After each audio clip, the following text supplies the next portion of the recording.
KRMB వివాదంపై ఎలా ముందుకెళ్లాలో తెలియకపోతే సలహాలు తీసుకోవచ్చు కదా అని ప్రశ్నించారు మాజీ సీఎం కేసీఆర్.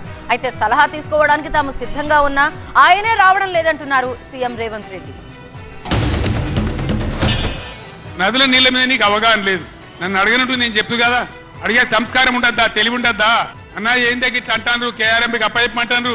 ఏం చేయాలి? ఈ పొన్నాల లక్ష్మయ్య గారు ఉన్నాడు, హరీష్ రావు ఉన్నాడు, నేనున్నా, కడియం సిఆర్ ఉన్నాడు, నీళ్ళ మీద పనిచేసిన వాళ్ళు ఉన్నారు. ఎవరిని అడిగినా చెప్పుతుంటాం కదా. మీకు తెలివి లేకపోతే అప్పచెప్పుడు, ఆగమవుడు, బడ్జెట్ ఆపి తీర్మానం పెట్టుడు. అడుగుదామనే అసెంబ్లీకి రమ్మన్నా. అసెంబ్లీ పెట్టింది అందుకు ప్రతిపక్ష నాయకుడిగా ఉన్నదే దానికోసం కదా. తీర్మానాన్ని పెట్టి ప్రతిపక్ష సలహాలు సూచనలు ఇవ్వండి, తప్పకుండా సహేతుకమైన సలహాలు సూచనలు ఇస్తే ఆ సమస్యను పరిష్కరించుకుందామని శాసనసభలో మేము అడిగినాం.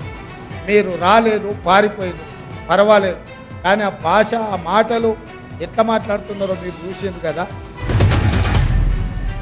సంతానలేమి సమస్యతో బాధపడుతున్నారా? చింతించకండి. సుమారు 90,000 జంటలకు ఆనందం నింపింది ఓఎస్ఎస్ ఫర్టిలిటీ. ఈ రోజే 7825893600 కి కాల్ చేయండి. సంతానోత్పత్తి చికిత్సపై భారీ డిస్కౌంట్లు పొందండి. గుడ్ న్యూస్ చెప్పండి.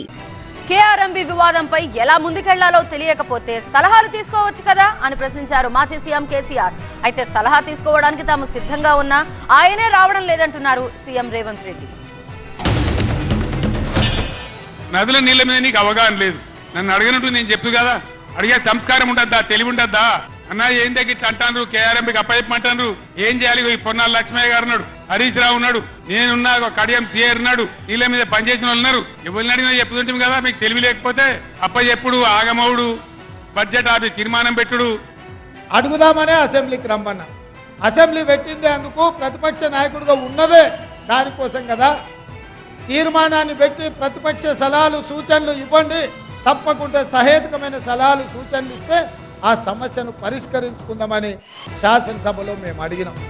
మీరు రాలేదు, పారిపోయింది, పర్వాలేదు, కానీ ఆ భాష, ఆ మాటలు ఎట్లా మాట్లాడుతున్నారో మీరు చూసింది కదా.